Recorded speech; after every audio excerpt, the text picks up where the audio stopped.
আসসালামু আলাইকুম ভাই ও বোনেরা। আজকে আলোচনার বিষয় আব্দুর রহমান নামের অর্থ কি।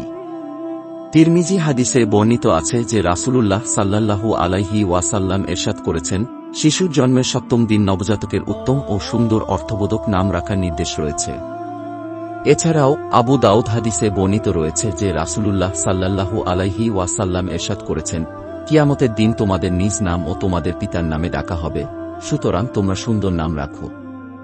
সুন্দর ও অর্থবহ নাম রাখার ব্যাপারে যেমন গুরুত্বারোপ রয়েছে, তেমনি কাফের, মুশরিক এবং কুখ্যাত পাপীদের নামানুসারে নাম রাখা হারাম। আব্দুর রহমান নামের অর্থ হল রহমানের বান্দা, এবং আল্লাহর নিকট সবচেয়ে উত্তম নাম সমূহের একটি নাম হল আব্দুর রহমান। এই রকম আরও ইসলামিক নামের ব্যাখ্যা পেতে আমাদের চ্যানেলটি সাবস্ক্রাইব করুন এবং পাশে থাকা বেল আইকনটি বাজিয়ে দিন। ততক্ষণে ভালো থাকবেন, সুস্থ থাকবেন। ধন্যবাদ।